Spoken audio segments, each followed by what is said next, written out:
महाराष्ट्र के आराध्य छत्रपति शिवाजी महाराज को वंदन करके, भारत रत्न डॉक्टर बाबा साहब अम्बेडकर को वंदन करके, जिनके नाम से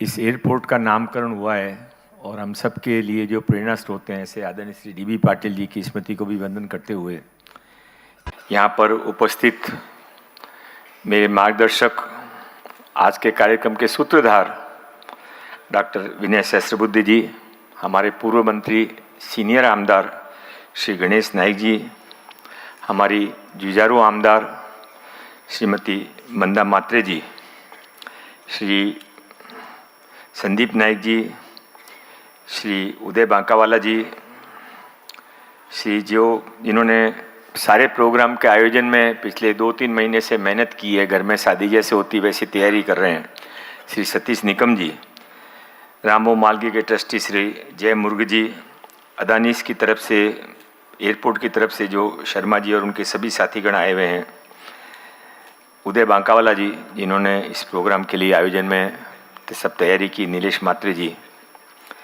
और बड़ी संख्या में आए हुए नवी मुंबई के इंडस्ट्रियलिस्ट, व्यापारी, एयरपोर्ट से संबंधित जुड़े हुए लोग, स्किल से संबंधित जुड़े हुए लोग और बड़ी संख्या में जो विद्यार्थी यहाँ पर आए हैं। मैं शुरुआत में ये बात बताना चाहता हूँ कि मैं यहाँ पर एक्चुअल में विनय जी को सुनने के लोभ से आया था। आप में से कई लोगों को मालूम है कि नहीं मालूम है, पर रामबाबू महालगी जो भी गया हुआ होगा उसे पता पड़ा होगा कि पुराने ज़माने में जो अपन गुरुकुल समझते थे, चाणक्य जी का गुरुकुल, रविंद्रनाथ टैगोर जी का गुरुकुल, वो क्या होता था, वो किसी को आधुनिक काल में समझना है तो जाकर वहाँ पर विनय जी के द्वारा स्थापित, विनय जी द्वारा चलाया हुआ, बढ़ाया हुआ, स्थापित तो रामबाबू महालगी जी के नाम से प्रमोद महाजन जी ने किया था, पर उस छोटे से पौधे को इतना बड़ा फल स्वरूप दिया है वो माननीय विनय सहस्त्रबुद्धे जी ने दिया। उसमें बहुत सारे उस पेड़ के अंदर फल भी निकले हैं और मुझे इस बात का गर्व होता है कि उसमें कुछ फल खट्टे थे, कुछ मीठे थे।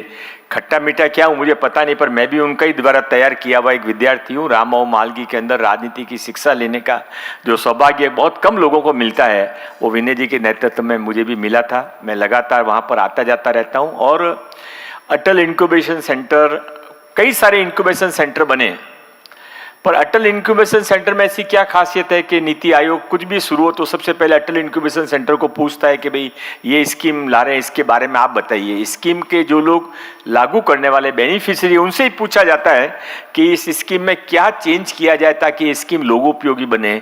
ये अटल इंक्यूबेशन सेंटर और रामबाबू महालगी की संपत्ति है कि समाज के लिए बिना कॉमर्शियल सोच किए, बिना व्यक्तिगत सोच किए, बिना राजनीतिक सोच किए, बिना नाम की इच्छा किए, सर्व कुछ स्वाहा, यह जो राष्ट्रीय स्वयंसेवक संघ के संस्कारों से जुड़े हुए लोग हैं, ये ही ऐसा कर सकते हैं। और इसलिए कहीं तो एयरपोर्ट बन रहा है, कहीं पर ये बच्चों को आगे जॉब मिलने वाला है। इसमें रामबाबू महालगी और अटल इंक्यूबेशन सेंटर का क्या काम है, सतीश निकम जी का क्या लेना देना है? लेना देना ये है कि समाज के लिए करने का जो आनंद होता है, वो समाज के अंदर जो सेवा करने का व्रत लेके जिन्होंने अपने जीवन में आगे बढ़े हैं, उनके लिए ये सब एक अपॉर्चुनिटी होती है और इसलिए they put their best in it.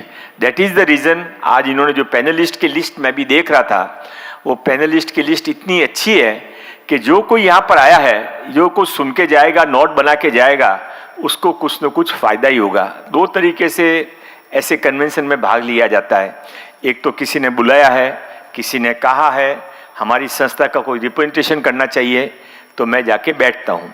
और दूसरे वो लोग होते हैं जो अपॉर्चुनिटी का फ़ायदा लेते हैं और जो यहाँ पर खूब सारे 8-10 भाषण होंगे, उसमें एक भाषण में से आपने 2 सेंटेंस भी समझ लिए कि ये चीज़ मेरे पर लागू होती है, तो आपका यहाँ पर आना भी सफल हो जाएगा और इनकी मेहनत इस कार्यक्रम के लिए सफल हो जाएगी।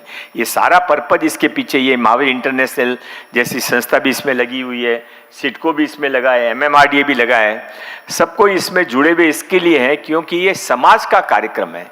ये जो बच्चे यहाँ पर बैठे हैं और आपके माध्यम से जो लोग और इसका फ़ायदा लेंगे, अभी सतीश निकम जी ने बताया कि 4 लाख लोगों को इसमें से नौकरी मिलने वाली है।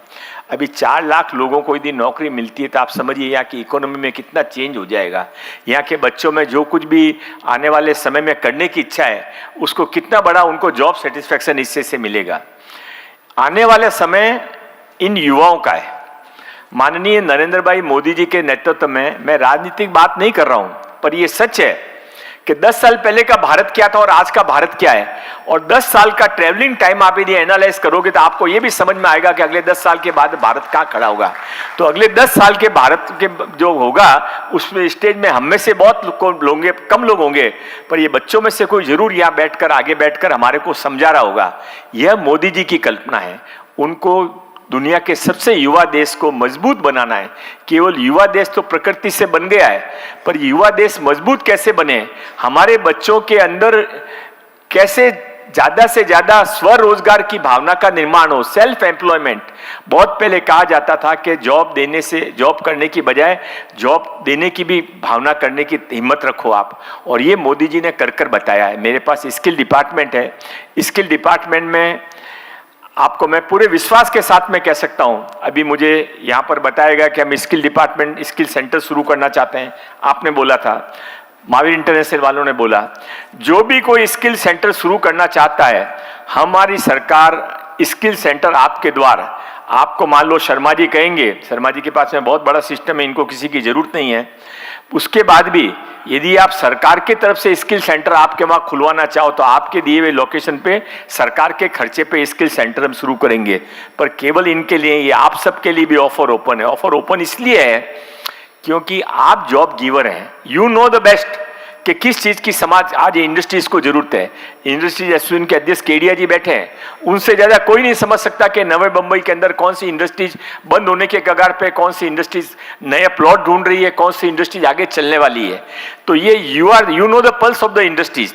इसलिए आप लोग यदि कोई हमको बताएंगे कि हम यहाँ पर स्किल सेंटर खोलना चाहते हैं, तो हमारे खर्चे के ऊपर हम आपका एक्सपेंसेज भी वहाँ का सब हम भुगतेंगे। पर इसके पीछे इंटेंशन क्या है? इंटेंशन वही है जो सतीश निकम जी का है, जो विनय जी का है, जो बांकावाला जी का है, जो रामबाबू मालके का है, जो अटल इंक्यूबेशन सेंटर का है, कि लोगों को रोजगार मिले, बेचारापन खत्म हो। एक कोई बहुत बड़े बन जाए, 1000 लोग अरबपति खरबपति बन जाएं और 1 लाख लोग ऐसे ही नीचे बैठे रहें, ये मोदी जी को स्वीकार नहीं है। मोदी जी को देश आगे बढ़ाना है तो सबको साथ में लेकर आगे बढ़ाना है, और उसमें सबसे आगे वो इन बच्चों को, युवाओं को चाहते हैं। और इसके लिए ये जो सारा कार्यक्रम यहाँ पर हो रहा है, उसको मन से मैं बहुत बहुत शुभकामनाएं देता हूँ। आज स्टार्टअप डे है। आपकी जानकारी के लिए, विनय जी को तो जानकारी है ही, फिर भी भारत में सबसे ज्यादा नंबर 1 स्टार्टअप कहीं पर चलता है तो वो महाराष्ट्र उसमें नंबर 1 है। पर महाराष्ट्र के नंबर 1 के अंदर भी यदि आज के कार्यक्रम के बाद में नवी मुंबई नंबर 1 आ जाता है तो आपको भी आनंद होगा, मुझे भी आनंद होगा, क्योंकि ये मेहनत जो हुई है, ये बहुत बड़ी मेहनत के बाद ऐसे कार्यक्रम होते हैं। इन लोगों को बुलाना, आप सबको बुलाना, स्पीकर्स को बुलाना, कोऑर्डिनेशन करना, और ये सब किसके लिए? ये सब में इनको कुछ पाना नहीं है, केवल मन का सेटिस्फेक्शन है कि हमने समाज के लिए किया। जो आयोजक हैं उनको बहुत बहुत अभिनंदन करते हुए आज का कार्यक्रम सफल हो, और यहाँ जो भी बच्चे आए ये इस कार्यक्रम के निकलते समय ये हिम्मत लेकर जाएं, मन में विश्वास लेकर जाएं कि यदि हमने खुद ने कुछ करने का सोचा तो सरकार, अटल इंक्यूबेशन सेंटर, ये एयरपोर्ट सब हमको सहायता करेगी। जो हिम्मत करके आगे बढ़ता है वो कभी निराश नहीं होता। बहुत पुराना गाना है कि कोशिश करने वालों की हार नहीं होती और बिना मेहनत के नैया पार नहीं होती। आप कोशिश करिए, नैया पार होगी, और नैया पार ही नहीं होगी, पूरा समाज आगे बढ़ेगा। पुनः एक बार मुझे यहाँ पर बुलाया, सबसे मिलने का मौका दिया, इसके लिए बहुत बहुत धन्यवाद। कार्यक्रम सफल हो, कार्यक्रम ऐसे बार बार हो, ये कार्यक्रम इतना अच्छा हो कि इस कार्यक्रम का बिना गुरुदक्षिणा दिए हुए लोग कॉपी कैट कर सकें। बहुत बहुत धन्यवाद।